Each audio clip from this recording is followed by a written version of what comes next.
Good morning, everyone, and welcome to your Board of County Commissioners on today, December 17th. If you'll please stand for the Pledge of Allegiance and the invocation.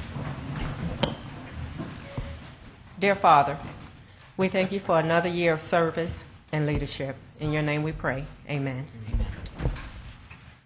I pledge allegiance to the flag of the United States of America and to the republic for which it stands, one nation, under God, indivisible, with liberty and justice for all. Thank you.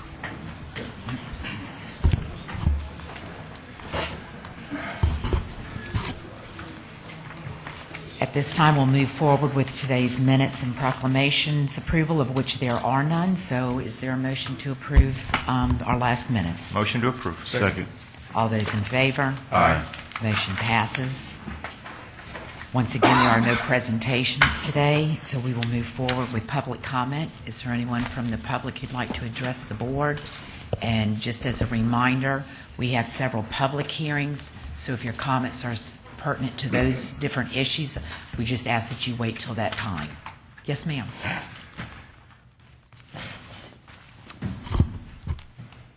Good morning, Commissioners. Good morning. County staff. I'm here today to support your actions on the fertilizer ordinance. May I interrupt for just one moment? Yes. We need you to tell us who you are for the record. Thank you. Thank you. My name is Diana Boyd Voss.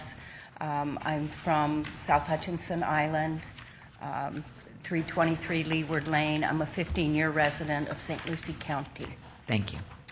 I'm really proud that St. Lucie County is going to get in line with the counties to the north and south of us in establishing fertilizer ordinance and limits to the amount of excess pollution that gets into our lagoons. After what we've seen this past summer, action does need to be taken.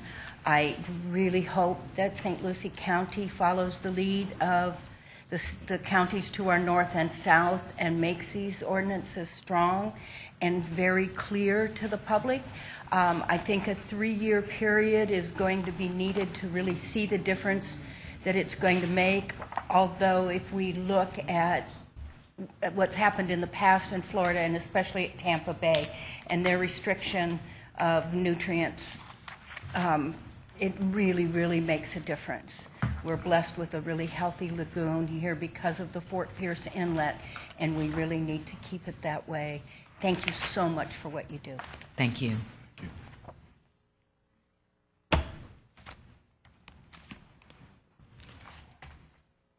Good morning, everyone. Nyla Pipe, St. Lucie County. Just wanted to, again, follow up on what Ms. Diana just said. You know, we are blessed to have people who are really looking after the health of our lagoon. And I have learned so much about how fertilizer affects our waterways throughout the state. And I just want to also point out that there's a statewide movement to work together cohesively. And I would really like to see St. Lucie County be involved in that statewide movement in working at water policy, not in piecemeal, much as Chris Foley was saying, but as a statewide thing where we talk to each other and we make sure that what we're doing in our county reflects what is happening to the north of us and to the south of us and to the east and the west and whatever, because water flows. So it's not fair for the people to the south of us to put up with us not taking care of our water per se. So I just want to say thank you very much. I know you guys are going to do what's needed for our lagoon because we cannot have another summer like we did this year. And it has been proven time and time again that fertilizer has everything to do with algal blooms. Thank you. Thank you.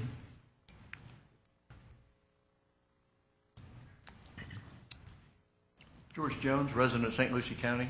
I just wanted to also echo the comments of the previous two speakers and thank you for bringing this back forward again for reconsideration. I stood in front of you 3 years ago and I'm glad that we're looking at this issue again. I thank you again, like I said, for bringing this back up. It's terribly important. It's also economics. You get TMDL credits, you get a lot of different credits for clean water, and as we move forward, this is a cheap way to start cleaning up the water also. It's not terribly costly to anyone. It's an ordinance that you can pass and bring forward. And also, as has been previously stated, we really do need in St. Lucie County to be in line with the counties to the north and south of us. anything that comes down the North Fork winds right up in Martin County anyway, comes right down the line. So I really appreciate your efforts on this, and I look forward to helping to support you move forward with a strong ordinance. I know it's been difficult. This is not an easy issue for any of you. I wouldn't want to sit in any of those seats up there, so I have your you have my commendations for bringing this forward again. It is a tough issue, and I look forward to having you folks do the right thing. Thank you very much. Thank you.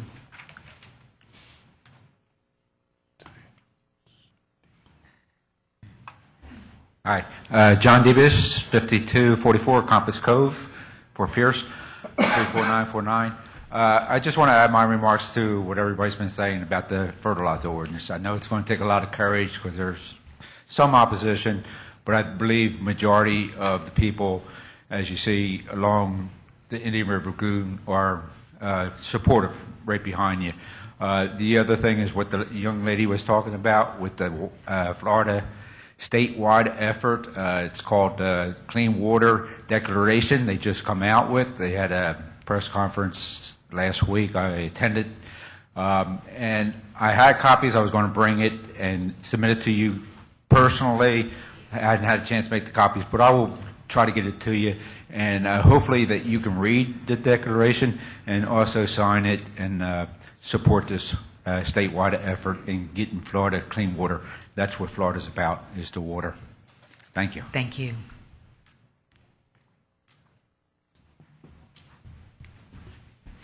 Good morning, Board. Good morning. My name is Brad Shue. I'm with Summit Construction of Vero Beach. My address is 939 West Polo Grounds Drive in Vero Beach, Florida. I'm actually here to discuss an item that's on your consent agenda. It is the bid rejection for the reuse treatment project at the Holiday Pines facility. I was the low bidder on the project and would like just the opportunity to discuss this with staff a little bit. It was rejected due to the lack of the apprenticeship participation, and this particular project has very little labor involved in it. Very little labor that's attributed to the apprenticeship program. Actually, $4,000 in my bid could have been attributed to the apprenticeship program. I felt because of that dollar value, I really couldn't support that, and I answered no on the bid form because they allowed me to answer no on the bid form. So I thought I could do that, and if I had a reason, I thought I could possibly substantiate it. So I was kind of surprised when it got rejected. Again, it's a 20% requirement for the labor that's attributed to the apprenticeship trades, of which there was only 2 listed, and the $4,000 would have attributed to like $900 worth of apprenticeship support, which, you know, my people that are doing that $4,000 of the work are very small staffed companies, and they really don't need any assistance doing that $4,000 worth of labor. So I'm right here, I'm just kind of asking for a reevaluation possibly of this item that's on the consent agenda, so maybe we can get together and discuss it. Thank you. And if it's okay with the board, I would like to pull that when we come to the consent agenda for a little discussion. Thank you.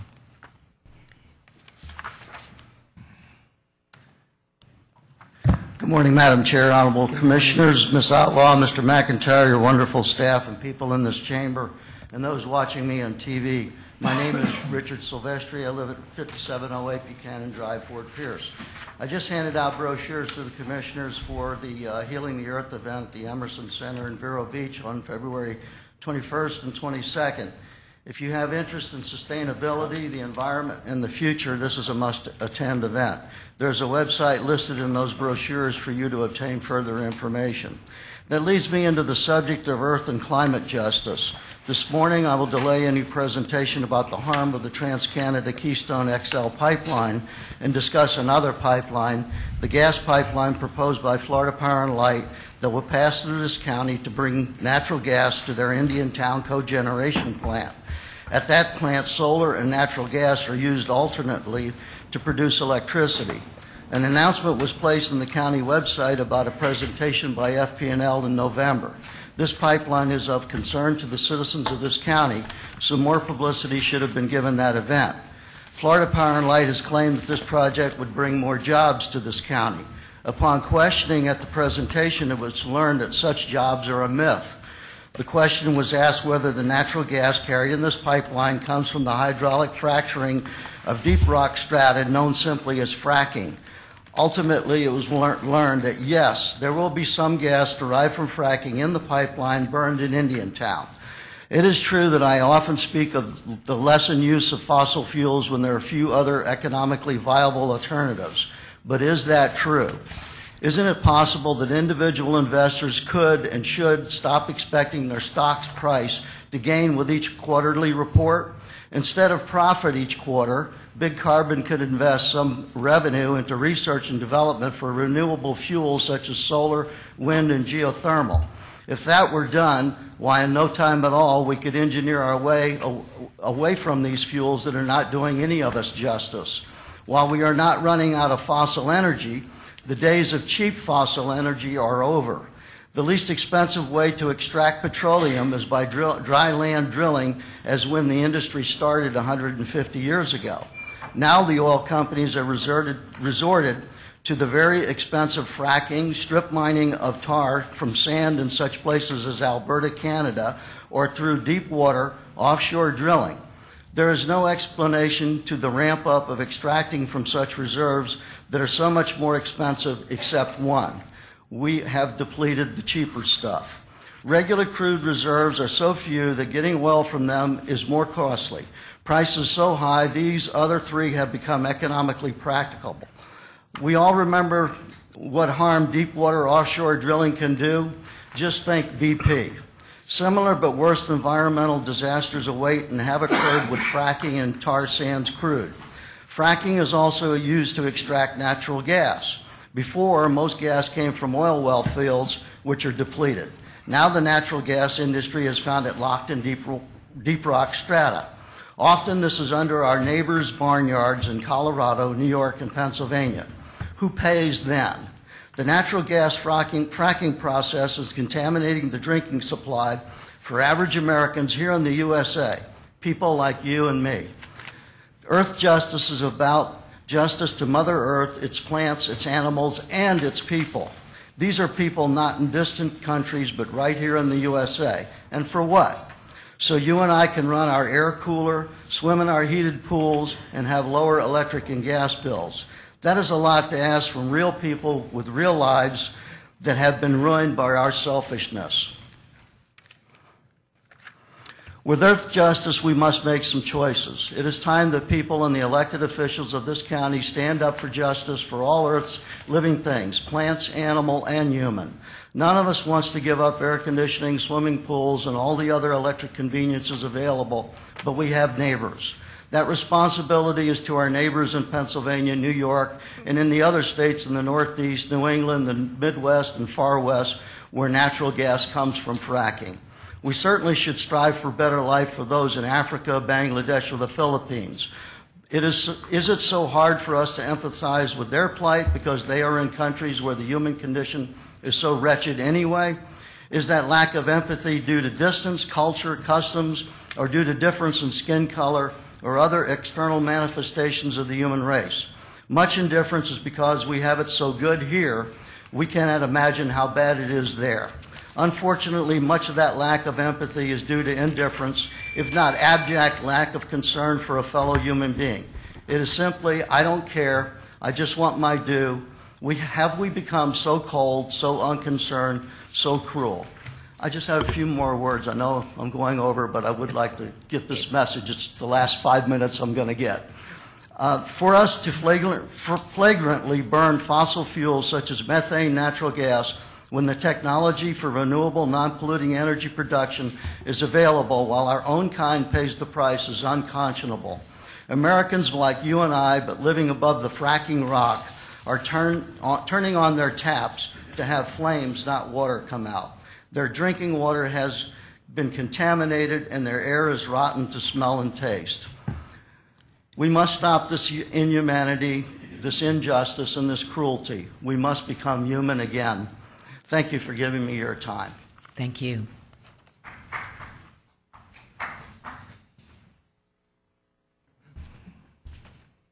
Good morning, County Commissioners and the county staff. My name Good is morning. Ken Baskinger. I work at the Home Depot on Okeechobee Road.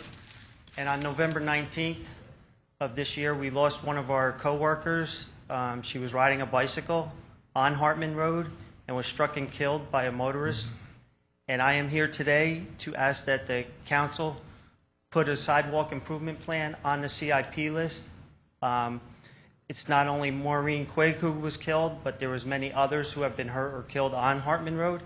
And I think the time is now that we go forward and get a sidewalk put in on Hartman Road for all the residents and all the pedestrians that need to travel that road. Thank you very much. Is there anyone else?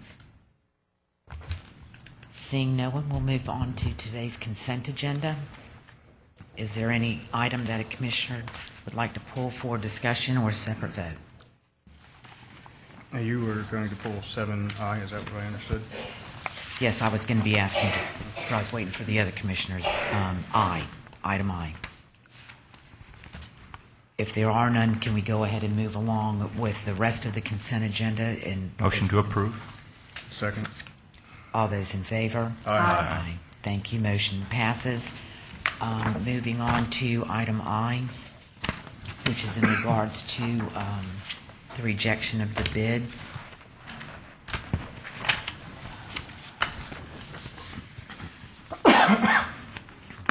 I don't know if the other commissioners received a copy of an email that came in late last night from Mr.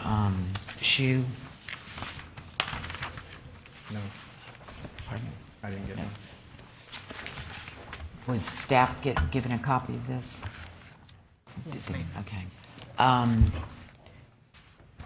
What I'd like to do is have staff go ahead and walk us through what exactly took place in the bid and why one was rejected and the others are now being asked to be rejected. Good morning, Commissioners. Desiree Semino, Purchasing Manager.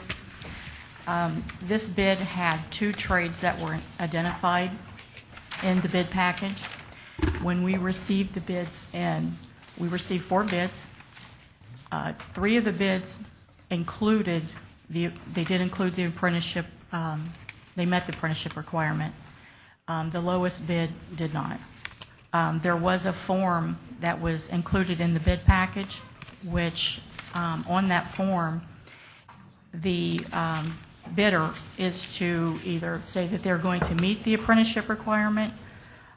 If the 20% is not available, they can meet a lesser percent. Or if there's no apprentices available, they can mark that they cannot meet it because the apprentices are not available at the time of bidding.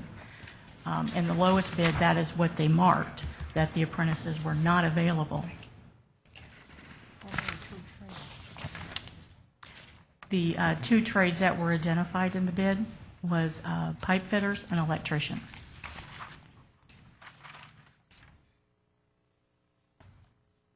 And in marking, was there any discussion with the applicant in regards to, because it's my understanding it's a yes or no box. Did they leave an explanation on there as to why they couldn't fill it or they were not going to, or is it just a straight yes or no? No, what it says is the proposer is unable to meet the apprenticeship requirement due to the county registered apprenticeship programs that were to be utilized for this project are not available at this time.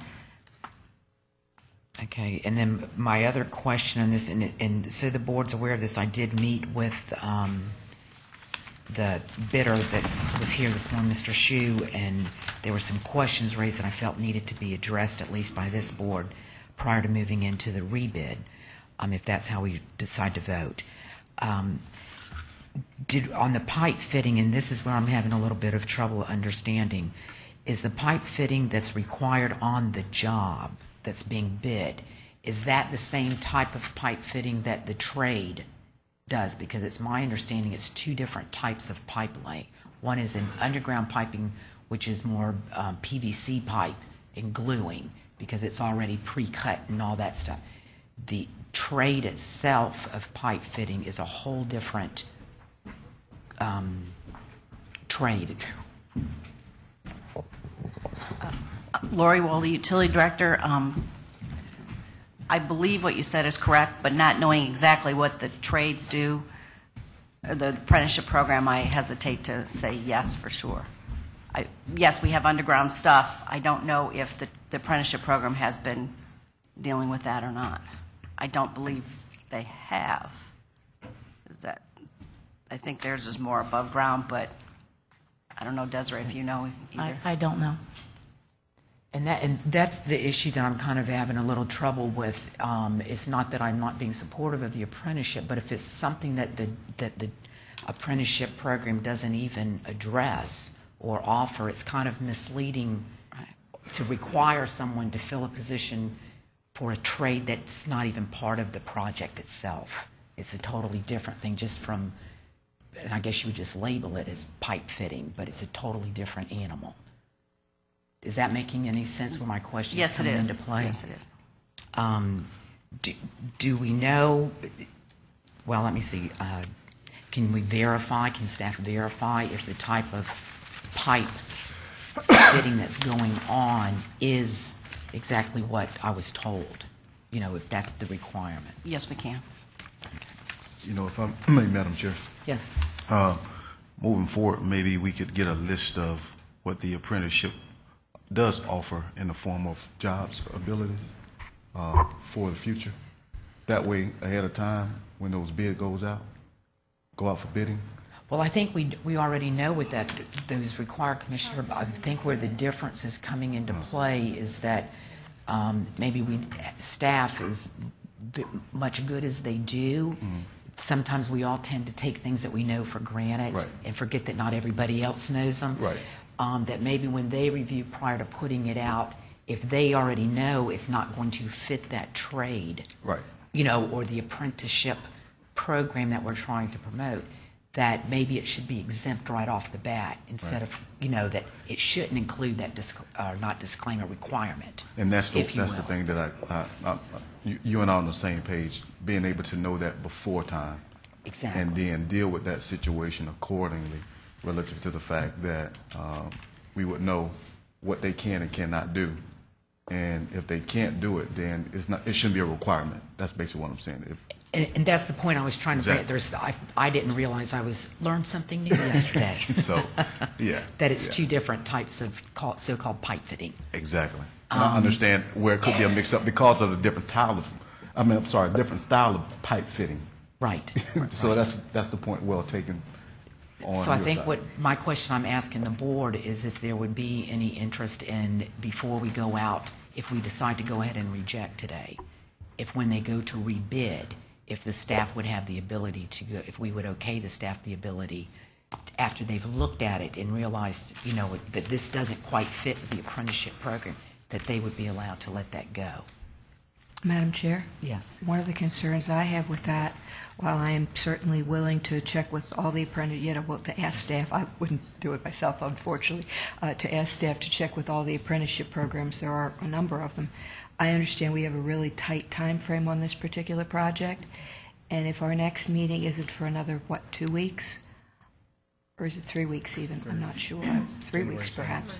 I'm really concerned that we would be shooting the project out of the water altogether. My understanding is that we have to break ground by April 1st, is it, Ms. Walden? 5th. To be qualified, to keep our permit active. We'll lose the permit for this plant, and that's something we can't allow to happen. There are people depending on that. So I am really conflicted here as to how we could proceed. I understand what you're saying, if there's something about the trade that generally might be learned, or, well, something with this job that might not be learned by those schooled in that trade, and I'm putting it badly, but I'm just concerned about the time frame, and I don't know how to approach that. If we're looking at 3 weeks. I've been struggling with the same thing, but the issue is that this particular item is to reject all bids. It's not even to go back and rebid. I understand that, but what I'm just bringing that up is how are we going to deal with that? Because if they lose basically another month from the time frame that has been outlined to me by staff on more than one occasion, I'm not sure we could make the deadline, and if we lose the permitting for that plant, we have a world of trouble on our hands. So am I understanding? I'm and not, I'm not trying to put words in your I mouth. guess I'm asking the board, what does everyone else think? Does anyone else see a way around this? Because I personally don't. Okay. That's what I was trying to get to. Thank you. Yes, Commissioner Ryan. I know I was very concerned when I saw the bidding tabulations and to sort of dig into it with Lori a little bit. I feel as though the apprenticeship program was something that we obviously developed with great intention, but I feel this was another example of a situation where it's costing us more to provide for this program than it is to maintain it as a mandatory for all projects. And in this situation where we're now dealing with over $65,000 higher on a cost in order to provide for compliance, I'm not willing to take taxpayer dollars and to provide it in that manner. And I have concerns with that in that particular, especially knowing that it's not aligning correctly with the type of work that was even being required for that. We have a local company, local being Vero Beach, that's ready to roll on this. Their bid is under $600,000. The next local bid, or the next highest bidder on that, is out of Palmetto. And I just feel as though we're shooting ourselves in the foot at times by, perhaps not finding a way to maybe more adequately evaluate how we can work through the apprenticeship program to provide it in certain cases where it's needed, but again, to do it in a manner that doesn't end up costing the taxpayers money. So I can't, in good conscience, stand forward and say, yes, let's reject all bids so that we can go out. Now knowing that everybody's seen their bids, they've been able to review all that information, how do we actually get bid that's going to be equal to what it should be? And in reality, this is something that needs to be done now. I feel like we should move on it. We have 4 competent firms. The bid, though, for Summit Construction being the lowest and local is the bid that I'd like to have us move on, realizing that the apprenticeship work wasn't even directly related to the type of work that was going to need to be provided for. Commissioner. Madam Chair, just a comment. I would like to point out that I'll say what I agree with in a moment. There is more than one apprenticeship program. The county does support one and did support one, but there are quite a few others out there. How many are on the list, Ms. Smino? We just got 2. There's 2. There's the Green There are Collar only 2? Task Force Okay. and Indian River State College. Well, I know the one at the college was there for some time before ours became a reality, so I just wanted to clarify that. It's not as if the county is supporting something in its entirety. While I agree that we should not spend taxpayers' dollars willy-nilly to support a project of ours, this is not necessarily a project of ours. There are other entities involved. And I'm just, not to throw your argument out of hand, but we've been discussing this for several weeks at least at the staff level. I know staff has been to see me 2 or 3 times, and I think the last time was at least a week ago. So that's, 2-3 weeks. Why have we not heard this issue prior to this time?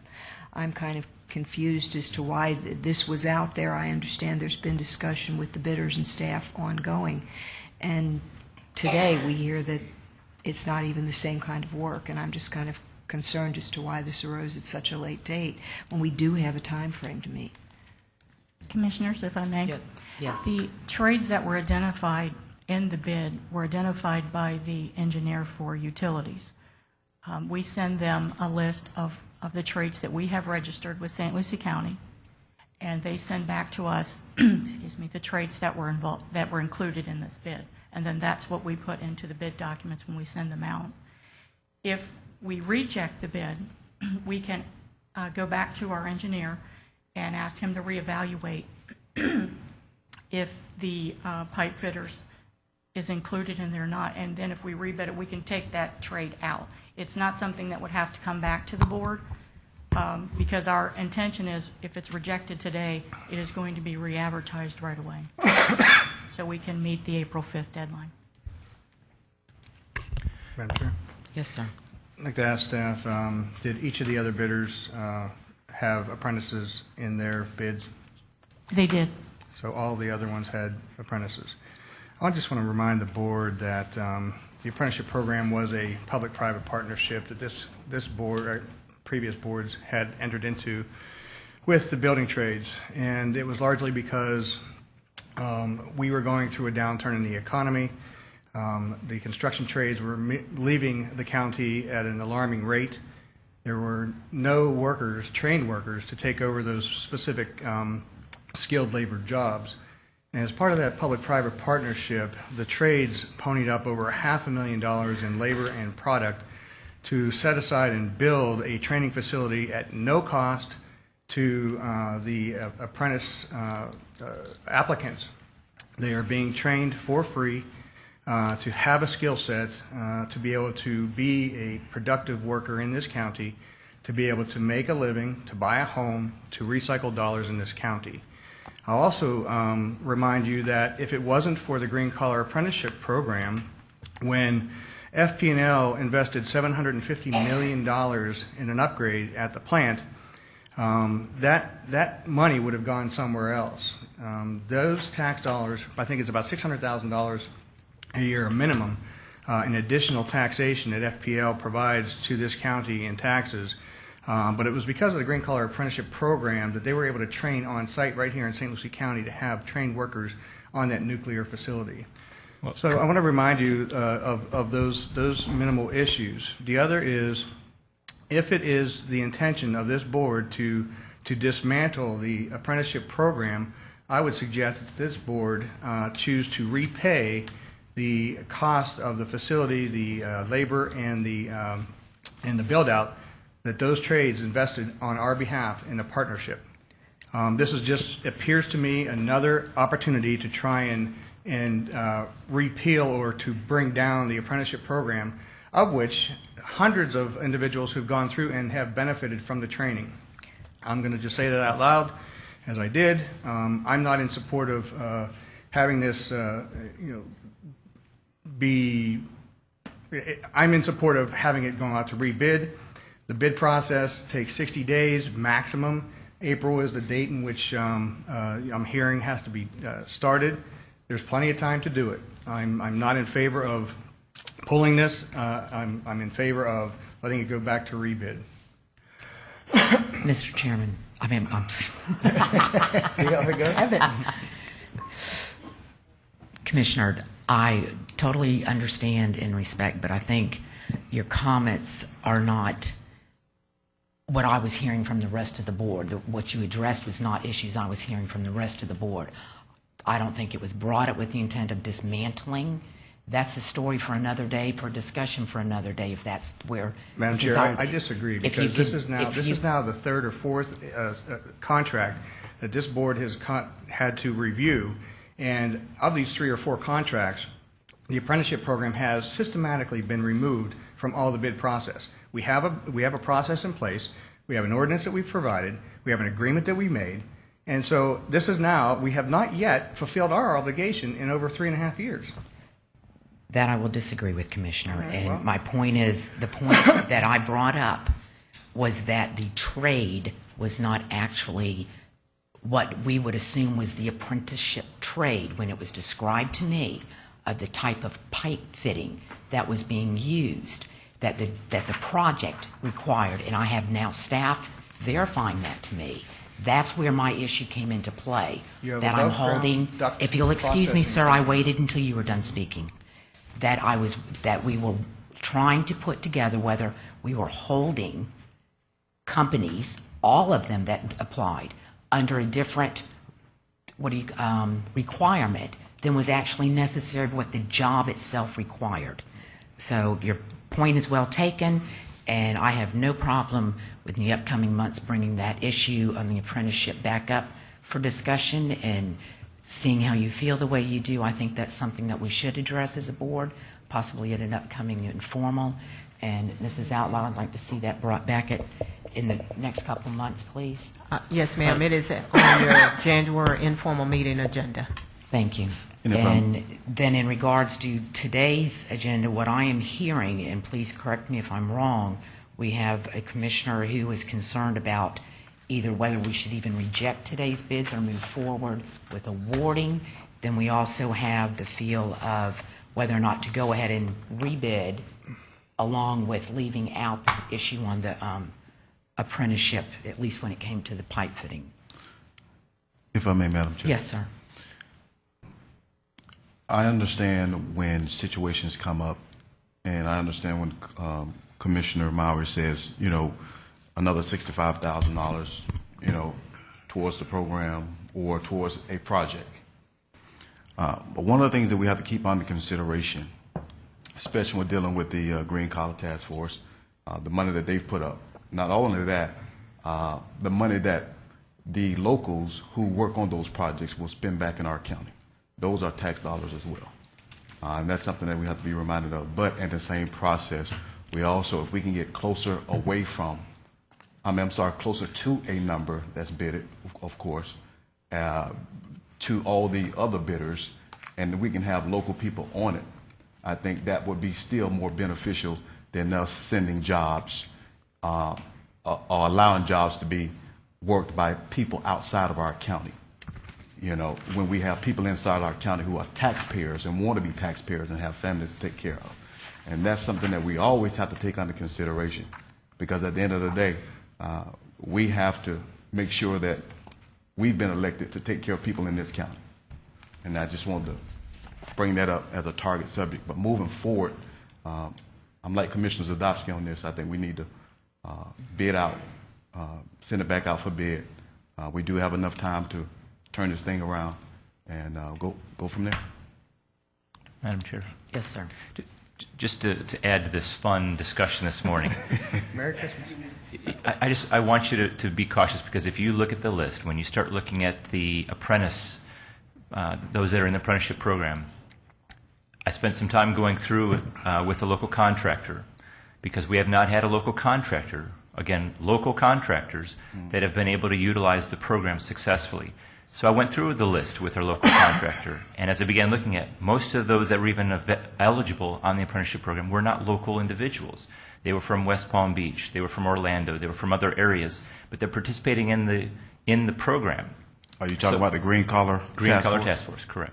Okay. So that was what was interesting to me when I looked at that. So here I was going to lose out on having local jobs being provided for in order to provide for the program. And as Commissioner Zadowski mentioned, two things. Number one, the FPL project was a great success. Now, that was one that was going to happen regardless of whether the Green Collar Task Force program was in place or not, because it had to happen. They have to provide for the retrofitting at their plant. And it's about every 2 years that actually go through the process. But it is one that they did and were able to employ a significant number of local tradesmen in that area, because they have to be, obviously, because of the type of facility that they had. So kudos to the program to be able to aid and assist in that. And so I'm not saying anything as it relates to dismantling that. I just want to make sure that we're being then wise, obviously, in the program, that we're not just thinking about pushing something forward just for the sake of pushing that forward. And I want to make sure that we are careful in how we proceed with that, which is why on this particular sense, knowing the sensitivity, knowing the time factor, that is of essence. And if you push Lori, I know she will tell you where things are. And it's one that this can easily hurt us by putting this back out to bid. And in the end, I feel like we need to re-examine this issue to further talk about the program and how we would like to see it move forward in the future, so that we're clear and don't have to publicly then get into this type of scenario every time a single project comes forward, to decide whether or not we now believe it provides for the type of programming we had hoped the apprenticeship program would provide for. Of course, I would like for apprentice workers to be working on these projects who are from here locally. But with that being said as well, I would like people in general who are from St. Lucie County working on these projects, if we have the manpower to do so. So if that's the case, and if they're local contractors and none of them are part of the apprenticeship program, how does that relate to your thought-making process if most of those in the apprenticeship program are not local? Right. If we have apprentice program that provides the ability to do these jobs, then why wouldn't we allow them to be in those positions? That's what I'm saying. If they're not local and you're providing for them versus a local contractor that doesn't have the apprentices because they already have all of their skilled laborers that they're trying to hold on to. They're trying to keep their existing employees employed, rather than saying, I'm sorry, Frank, I can't use you because I now have to go and participate in an apprenticeship program, and I have to bring in Sam from Orlando or West Palm Beach because he's in this program, and I know he's not local, but I do that in order. This is where I have a problem at, because we should have some type of partnership between the apprentice program and some of the local companies in the process as well. be it small companies or larger companies. And that's where the disconnect is, that I believe that we don't have those partnerships. We have a partnership with the apprenticeship program through the county, but we need to, in some kind of capacity, encourage businesses to have a partnership or attempting a partnership with the apprenticeship program. Well, it's not that. I mean, in a way, it's like each of the commissioners could have an intern from IRSC in our offices working, and that'd be a great partnership. However, from a funding standpoint, from a time, we're not always able to make that work. And if you're a local contractor and you're doing all that you can to keep your local people employed, you may not always be able to reach out and spend that extra money to be able to bring somebody else on But of staff. course, we're not saying that it is going to work, but there should be an attempt to make it work. And if it doesn't work, so be it. Move to the next project, move to the next person, move to the next job. Commissioners, again, I think this is a discussion that a lot of what I'm hearing is good discussion. But I think it's some of it's getting off the subject that we have in hand of us today and really needs to be saved for that informal meeting that we've asked from Ms. Outlaw. So today, we do have an agenda item that we need to, I'm sorry. Yes, Madam Chair, to try to help perhaps the board a little bit without trying to suggest how to proceed, it seems to me that there are two options that the board has here. Option, and in no particular order, option one is to reject all bids and re-advertise and perhaps suggest to staff that they look at the apprentice requirements on the rebid to make sure, verify that, which is, I think, what we were talking about. Option two would be to believe the board has the ability to waive the apprenticeship requirements, award the bid to the apparent low bidder, and proceed. I think those are really the two options that the board has today. Okay. Having heard that, is there any motion from the board at this time? I'd move that we allow the low bidder to be utilized on this project, and then to have the staff prepare a workshop item on this particular area with the apprenticeship program so that we can reevaluate how staff can help us look at this further in the future. Is there a second?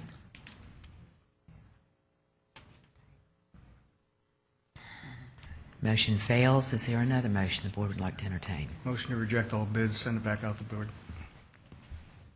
Second. There is a motion and a second.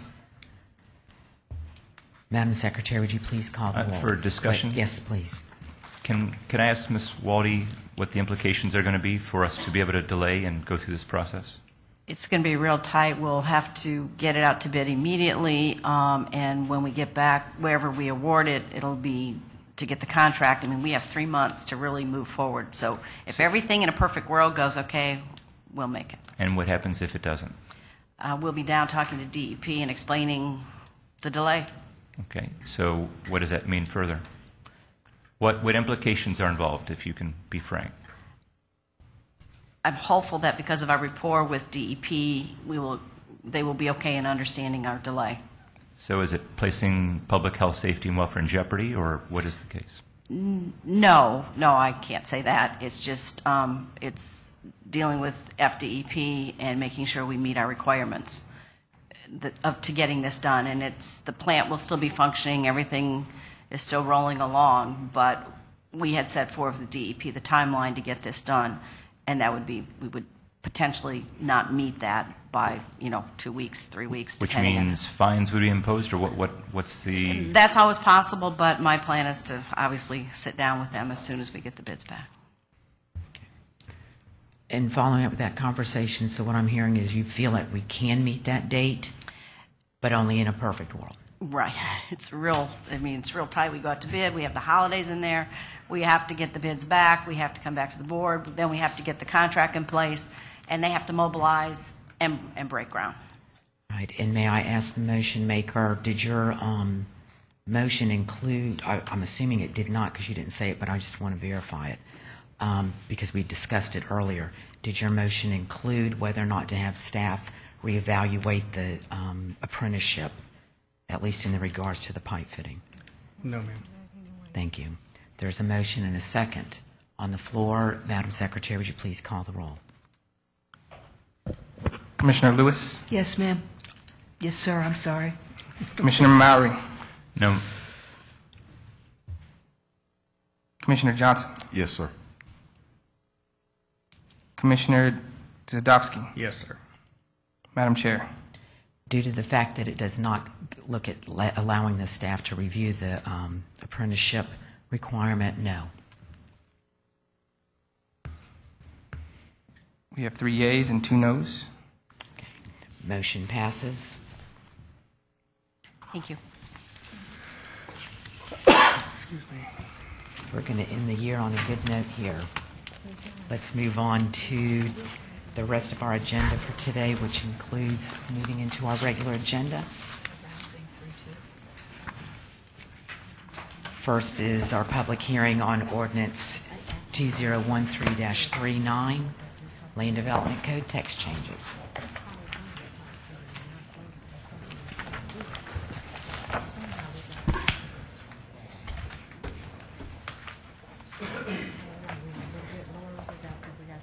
Good morning. Good morning. Madam Chair, Commissioners. This is the second reading of a text amendment initiated by the county to the sign code.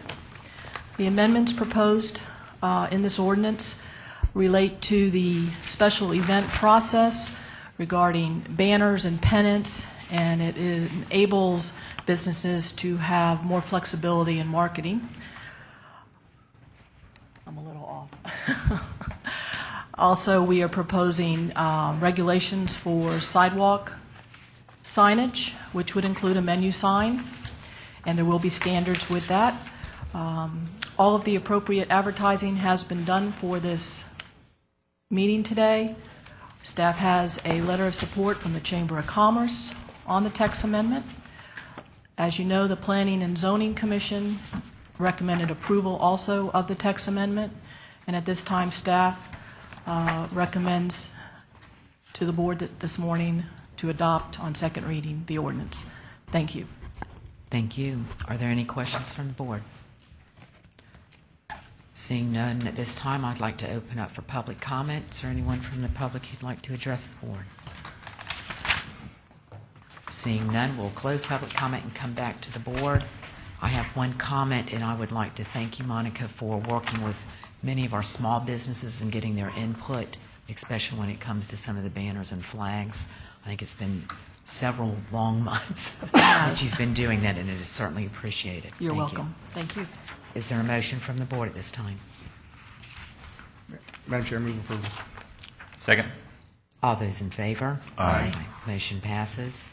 Moving on to public hearing on ordinance 2013-43. Once again, Land Development Code text changes. Thank you, Madam Chair, members of the County Commission. Leslie Olson, Planning Manager, for the record. This is the second reading of 2 ordinances this board heard at the previous meeting regarding site plan extensions and off-street parking. I'll handle both of those issues. I'm just going to go through a couple brief changes we made to the site plan extensions language for applicability after the last hearing, so that you know what we put in there at the request of the county attorney. Previously, as far as eligibility goes, all site plans had to be requested. Anything that had expired prior to the adoption of this ordinance they had to request approval for a new for an extension. Thank you. For an extension by January 31st. We extended that to February 28th to give them more time, so it's a very small change. And so anything that expires between January 1st, 2013 and February 28th, 2014 must request an extension by February 29th. Anything after that, anything that expires after that, needs to request an extension prior to expiration, which is the standard. But it still has the same time frame of applicability, January 1st, 2013 through December 31st, 2014. So that's the only change to that ordinance. And the parking regulations, you will recall, we are rescinding our local regulations and adopting the ITE, which is regularly updated. And generally, reduces the amount of parking required, and we recommend approval for both. Okay, we will open these up as, even though staff covered both items, they will be opened up as separate public hearings. Are there any questions from the board at this time? Seeing none, we'll move to the public hearing on ordinance 2013-43, which is the site plan extensions. Is there anyone from the public? Seeing no one, we'll close the public hearing and come back to the board. Is there a motion? Madam Chair, move approval ordinance 2013-43. Second. All those in favor? Aye. Thank you. Motion passes. Moving on to ordinance 2013-44 in relationship to off-street parking. At this time, I'd like to open up the public hearing. Is there anyone that would like to address the board? Seeing no one, we'll close the public hearing and come back to the board. What is your pleasure? Madam Chair, move approval. Second. All those in favor? Aye. Motion passes. Thank you, staff. Moving on to ordinance 2013-46, which is our comprehensive plan update on capital improvements. Good morning, Britton Wilson, Senior Planner for the record, presenting item number 84A, which is the annual update to the Comprehensive Plan's Capital Improvements Element, or the CIE, for fiscal year 2013-14 through 2017-18. This is a public hearing which was advertised in the St. Lucie News Tribune on December 5th, and in your agenda packet is Ordinance 13-046, which details the updates being made to the CIE tables.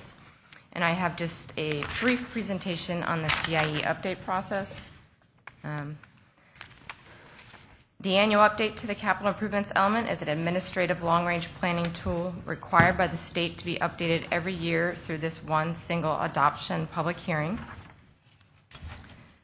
The CIE is a subset of the county's capital improvements program, or the CIP, which addresses both capital improvements and maintenance operations over the next 5 years, whereas the CIE only focuses on concurrency-related projects, which are capital improvements that maintain or enhance a facility's level of service based on population growth. Public facilities with an adopted level of service standard are transportation facilities, water and sewer services, drainage or stormwater management, solid waste, parks and recreation facilities, and public schools. Funding or revenue sources for the scheduled projects come from ad valorem and gas taxes, impact fees, state and federal funds, bonds, developer contributions, and grants. And with that, staff is recommending adoption of Ordinance 13-046, updating the capital improvements element for fiscal years 2013-14 through 2017-18.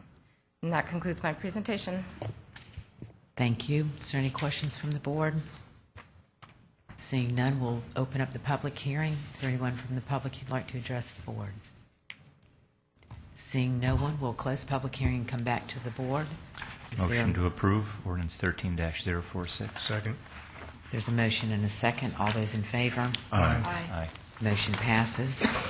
Moving on to today's regular agenda. Mr. McIntyre, will you be taking this, or is that? Thank you, Madam Chair. I'll be taking next few items. The first item is regular agenda item 9A. It relates to Resolution 2013-251, which, if adopted, would reauthorize the Children's Services Council ballot question on the November 4th, 2014 general ballot. Just in way of background, the county back in 1990 adopted an ordinance creating the Children's Services Council. The voters of the county approved it in 1990 as well. Recently, in the last several years, the Florida legislature adopted a law that requires that the board submit the question of the retention or dissolution of the Children's Services Council to the county's voters in the 2014 general election.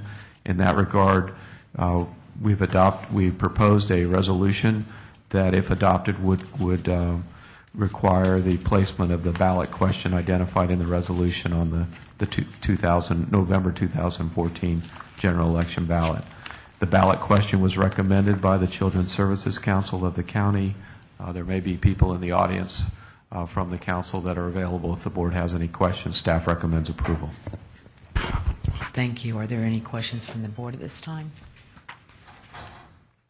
Seeing none, is there a motion? Madam Chair, move approval Resolution 2013-251. Second. There's a motion and a second. All those in favor? Aye. Motion passes. Moving on to number 2. Mr. McIntyre, you also... Told it that the Chorale St. Anthony was the theme. Chicago Symphony led by Daniel Barenboim, and I'm John Zach. Later today, a look back at the global health initiative that changed the face of AIDS around the world. They kind of turned around to us and said, put as many people in ARVs as you possibly can. Test as many people for HIV as you possibly can. It was a very different world suddenly. 10 years on, the legacy of PEPFAR. Today on All Things Considered. Has provided direction that they want to consider this as soon as possible. Just in way of background, Madam Chair, and I do have some additional comments as a result of an email that we got. Just picked, just caught, just baked, just made for you. The Florida legislature did pass a bill that required counties to adopt at a minimum the model ordinance for Florida-friendly fertilizer use on urban landscapes. In March of 2011, we did indeed adopt that ordinance, which was based on the model ordinance. There are other counties adjacent to us in other areas as well that have adopted stricter regulations, including Martin County, Indian River County. If we are proposing to adopt a stricter ordinance, as we are proposing, the government has to consider all relevant scientific information, including input from the Department of Environmental Protection, the Department of Agricultural and Consumer Services, and the University of Florida Institute of Food and Agricultural Sciences, IFAS. We have received comments from those agencies. I've also tried to identify in the ordinance and attach to the memo various scientific studies or papers or opinions on this issue. I think it's fair to say there is a cross-section of views on this. We, of course, will entertain any other additional scientific information that we receive both before and during the public hearing. Madam Chair, we did receive an email from an interested citizen from Indian River County addressing 4 issues. One was a ban in the summer, which is proposed in the ordinance. There was another issue that relates to separation from water bodies and other fertilizer-free zones of 10 feet. We do provide for that in our existing ordinance. It's in the model ordinance, but we allow going up to 3 feet if you have deflector shields. Both Martin and Indian River don't allow that, so one of the things that I might suggest the board consider is directing that be deleted for purposes of advertising. You can always change it back. I think we ought to perhaps be as strict as we can. Another issue that this gentleman raised was the 50% slow-release fertilizer. Both Martin and Indian River require that. We didn't put that in our ordinance in the draft because we felt that the state had preempted our ability to do that. It wasn't that we were objecting to it. We just thought we couldn't. But we did get an email yesterday from the state Department of Agricultural and Consumer Services that indicated that although they felt this was edgy or close to being preempted, they felt that we could do that. So perhaps the board would want to include that. I think staff would support that generally. The final issue had to do with soils tests. I think Martin is like our current ordinance. I think we require soil tests, anything above a low phosphorus content. Indian River, as I understand it, requires a soil test in any event. And I think from a staff perspective, we don't necessarily support the Indian River proposal. We suggest that we keep the Martin proposal, but that's sort of up to the board, I guess. But again, to summarize, I guess we're suggesting that you advertise this for a public hearing on January 7th, and of course the board can make changes at that point. We're suggesting that you delete the provision for 3 feet with a deflector shield. You add language in the ordinance that requires 50% slow release fertilizer, and those are the changes we suggest. I have copies of the revised ordinance if the board, and I'll pass those out, and it has those in there. Are there any questions or comments from the board for staff? Madam Chair, I would Yes, sir. simply take Mr. McIntyre's suggestion of the 3 items, that being removing the deflector shield and maintaining the 10 feet distance from a water body, adding the 50% slow-release nitrogen. But I'd also, I think for advertising purposes, add and maintain the phosphorus and soil testing, because I think we'll hear a lot of testimony when the hearing actually does occur, although today is not for a debate, it's simply for advertising.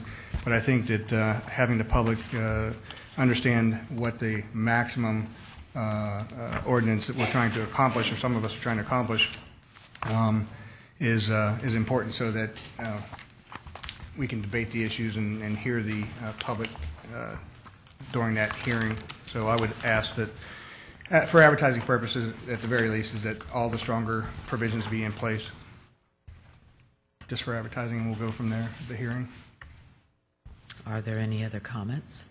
Do you want to mention what you just handed, just in case people don't see what Right. The Commissioner Mowry suggested, and I agree, that perhaps I should go through the revised draft. It really just reflects what my comments are. But to be clear, what I've done in section 1-7.6-48, I've deleted, and that's on page, page 8 and 9, the bottom of page 8, the top of page 9. I've deleted that section related to deflector shields. You'll see that. I'm suggesting that we do that. And then on page 10, you'll note in the middle of the page there's a new section H, which talks about no less than 50% slow release, and then also I, which encourages non-commercial applicators and institutional applications are encouraged to use slow release fertilizer. So those are the two changes that I'm suggesting. And Mr. McIntyre, excuse me, Madam Chair, are you prepared to add the phosphorus in the advertising side? And then Certainly, if the board wants me to do that, I can do that. I'll have the ability to change that as well. Thank you. Are there any comments from the board? Seeing none, is there a motion? Madam Chair, move approval to advertise. Second.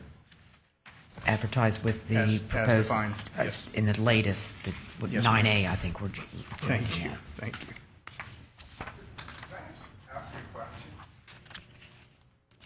Sir, at this time, I'm going to have to say no, only not from not wanting to hear what you have to say, but this is just a permission to advertise. And in the discussion, what we're asking, what Commissioner Zadowski had made the motion, was to go with a more stringent, to be advertised and then for the discussion at the public hearing. Am I correct? Yes, ma'am. That was your... Yeah, and again, this is just to advertise, and we'll have the public hearing January 7th or soon thereafter. Is your question of the board, or is it of... Is this available online? Yes, that question I can answer for you, yes. And then the other one... Well, it's available online as soon as we pass it. Right. Okay, and then the other quick question was... On the microphone. Sir, if this is your last question, because we have to record it. Okay, thank you. Or you can see me after the meeting, and I'll be more than happy to try to get your answers for you. Thank you. There is a motion and a second, I believe, Mr. Johnson? Yes. All those in favor? Aye. Aye. Any opposed? Motion passes. Next on our agenda is County Administrator selection. Mr. McIntyre. Thank you, Madam Chair. Again, at the board's December 10th meeting, Mr. Bresner from the Florida Range Rider Coordinator of the ICMA organization presented the board with 5 placement options for the selection of a county administrator. Mr. Bresner suggested that the selection of a professional search firm was a good option for the board to consider. In a subsequent email, Mr. Bresner provided staff with a copy of 4 proposals that were submitted by professional search firms to the City of Port St. Lucie in February of this year. Copies of those proposals are attached to my memorandum.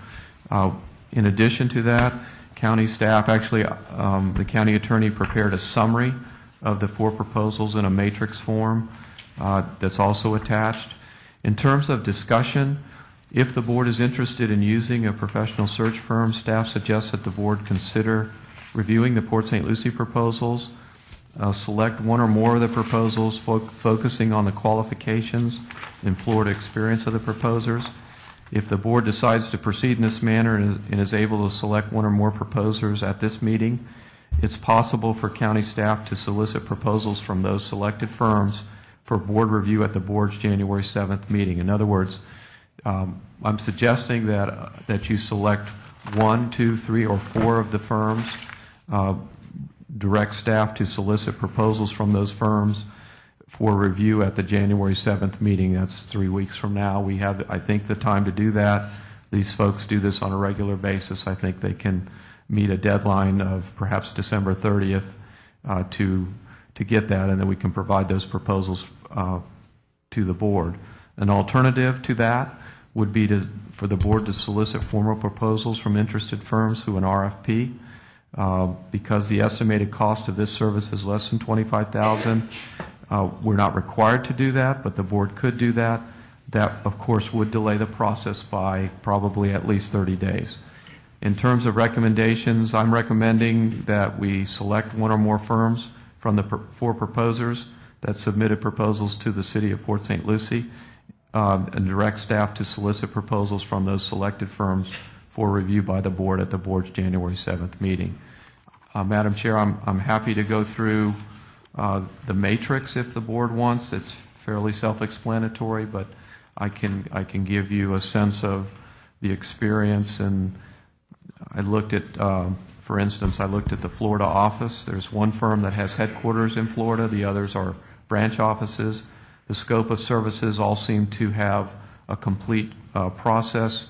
The prices that were quoted at Port St. Lucie are listed. The estimated times is comparable. They'll work with us, all of those. There is a warranty for each of them. If things don't work out, they're different, so probably need to look at that. And then I looked at Florida County Manager Administrator search experience, and you'll see that varies widely. There's 2 firms that sort of have done a lot of that. The other 2 have not as much. Are there any questions from the board at this time? Madam Chair? Yes. I do have a question for Mr. McIntyre. Looking at the matrix here, under the first column there, the first firm, needs analysis through negotiation. What did you mean by that, sir? I'm sorry, scope of service. Okay, that means it's almost like soup to nuts. It was they start with a needs analysis and they carry it through negotiation. In other words, there's 5 phases. It starts with a needs analysis. They'll go through the position, work with the county on developing the position and what the board's looking for, and then they'll advertise it. They'll help us select the semifinalists. They'll set the interviews up. They'll do background checks and all the way through negotiation. So Thank you. Madam Chair? Yes. All these firms have a tremendous amount of experience in this field. I don't think any of them are unqualified to be able to perform the task. I think that Colin Basinger clearly is the most experienced in the state of Florida, and being a state recruitment firm specializing in this area, I'd suggest that we allow the county attorney to enter into a contract with Colin Basinger and Associates out of Wellington. Any other comments? Madam Chair, if I may, seeing that they all do have the experience and background in dealing with these situations, I say I propose that we go out for bid through all 4 of those firms and decide which is best from that point.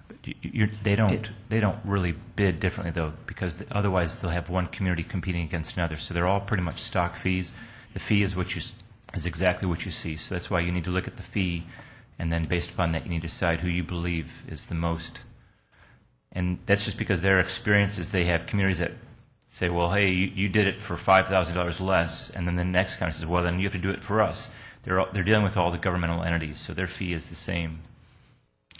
And that's where Colin and others have done so well to say, listen, here it is, this is the fee, and they provide everything that you see in that. I understand that, but with that being said as well, because of our circumstance and because of the fact that we don't know how the tides have changed with their company or organization or what their policies are, I still like to go out for bid using all 4 entities.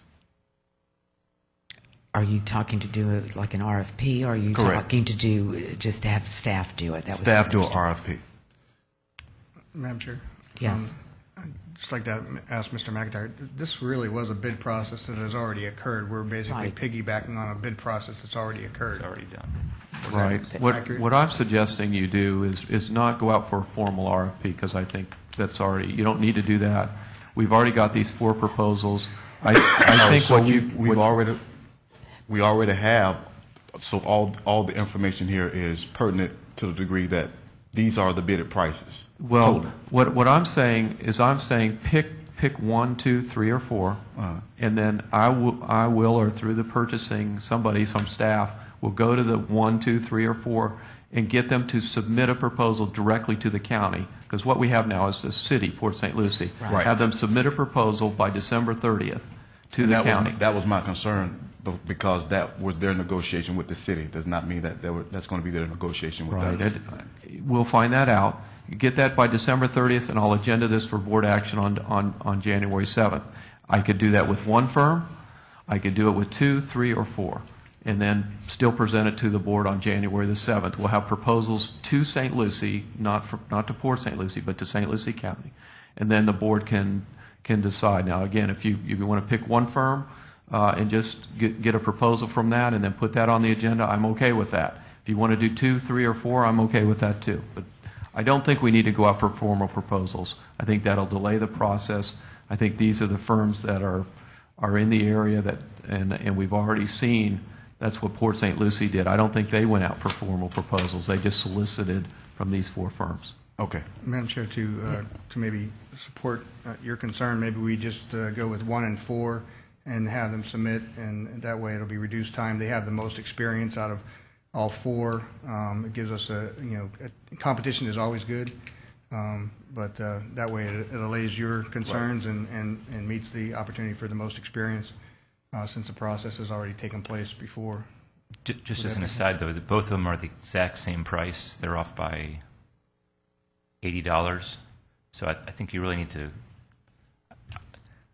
Folks, we're down to $80 here. This is silly.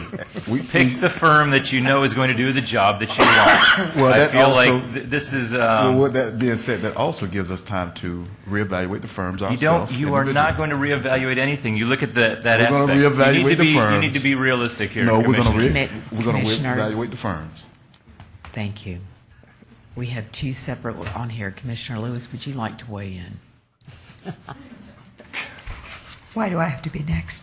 I quite honestly, while I hesitate to engage in this particular debate, I personally think at this point in time I'm agreeing with Commissioner Johnson. I would like Mr. McIntyre to talk to the 2 firms.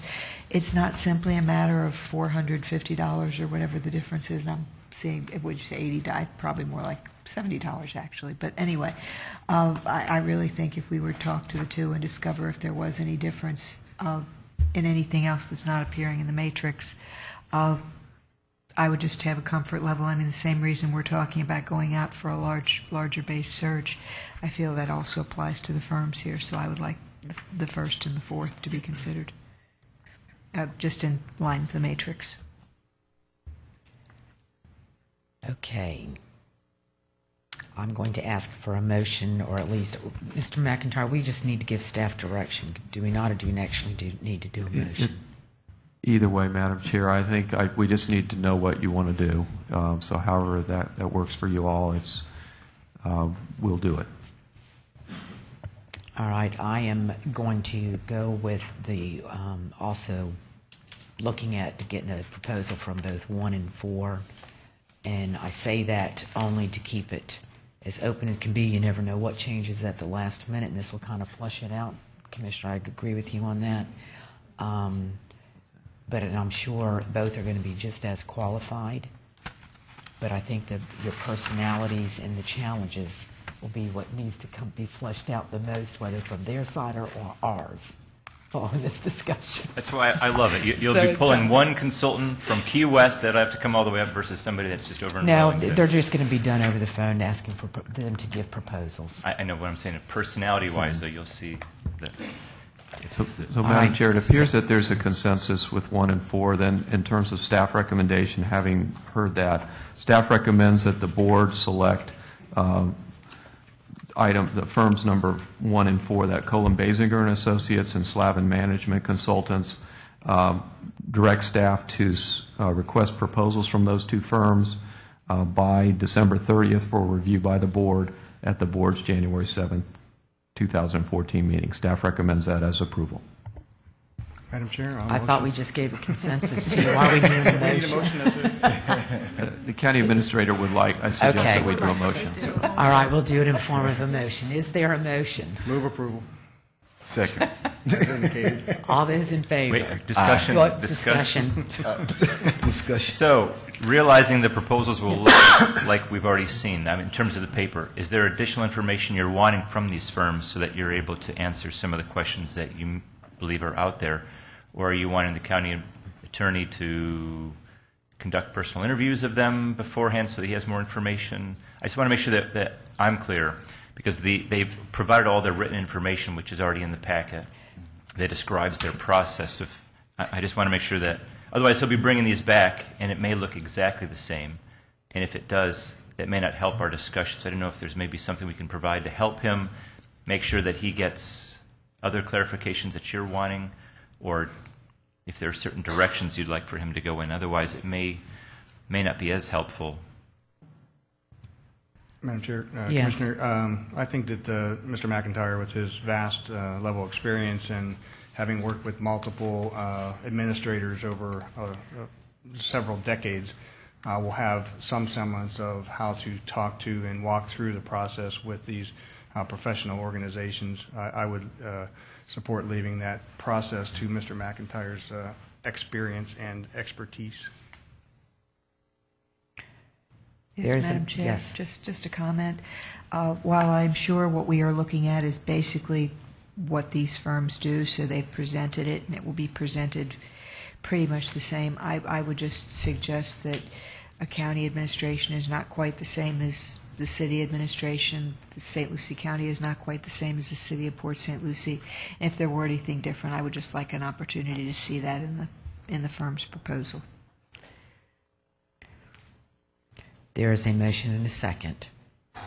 Madam Chair, would you please call, I'm sorry, Madam Secretary, or I'm not sure.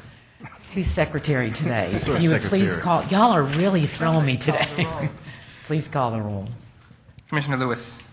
Yes, ma'am. Yes, sir. Commissioner Mowry. Yes. Commissioner Dazowski.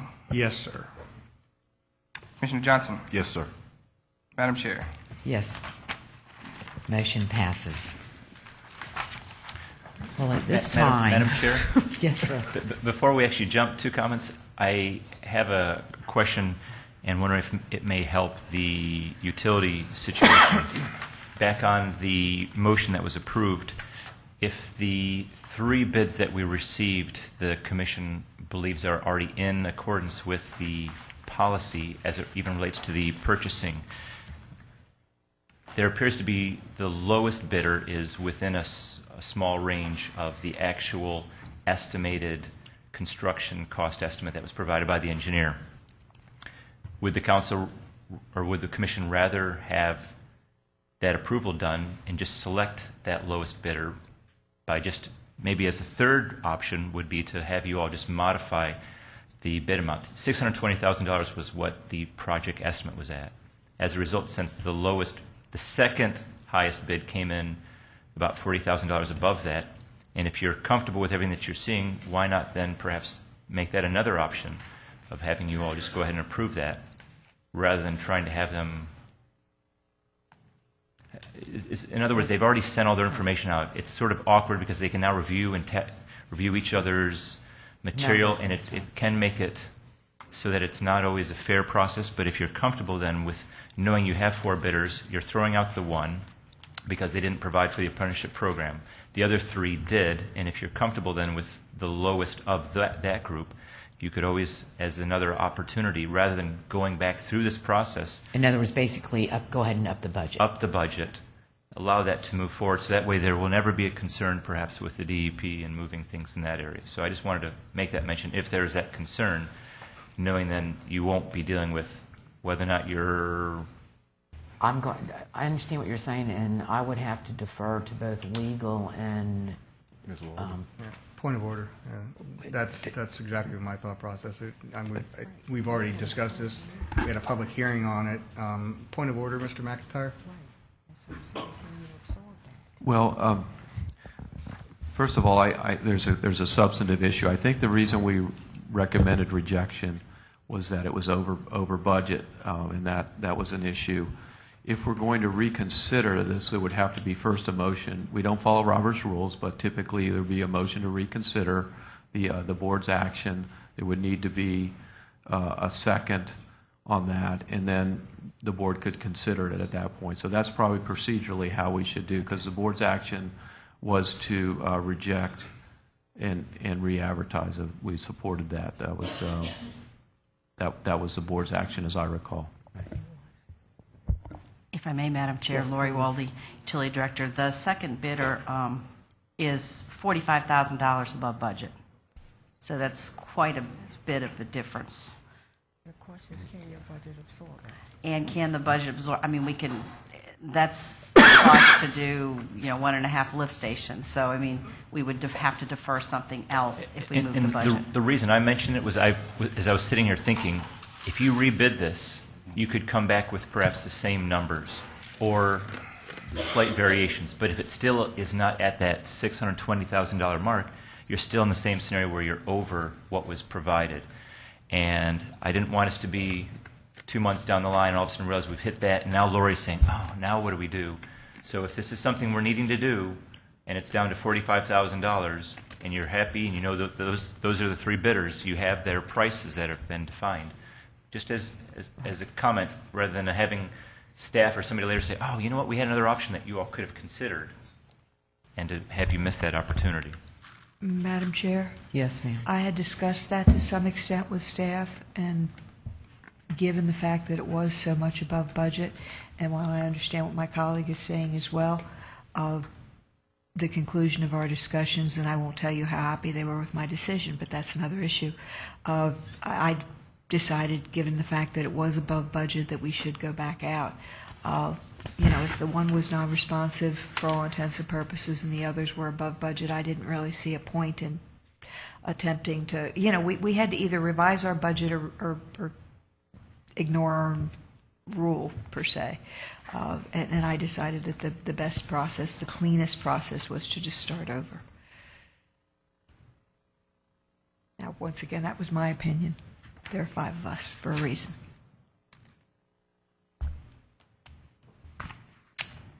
Are there any other comments from the board as far as to bring it back up for reconsideration or not? Seeing none, the motion will stand, and we'll move on, and it will go back out for rebid. Wow. Merry Christmas. I am fine. I'm telling you, that's almost my next thing, was to wish everybody Merry Christmas, but y'all were not nice today. We're on the naughty list. Too much green and not enough red. Before we move on to that, I would like to just take a moment and just wish everyone in the St. Lucie County, and those within our hearing distance, if you will, a very Merry Christmas, a happy holiday, and just as importantly, on behalf of the board, we wish each of you a very, very healthy and a very safe new year. And it will be a much better year for many of us. So are there any comments from the You board? did a fine job. Thank You're you. here. Thank you. Comments from staff? No, ma'am. Seeing none, is there a motion to adjourn? So moved. You're back up. We'll come together as St. Lucie County Erosion District. First on the agenda is the approval of the minutes of November 19th. Move approval minutes, ma'am. There's a motion. Is there a second? Second. All those in favor? Aye. Aye. Motion passes. General public comment. Is there anyone from the public who'd like to address the Erosion Board? Seeing none, we'll move on to today's consent agenda. Is there a motion? Move Motion approval. to approve. Second. All those in favor? Aye.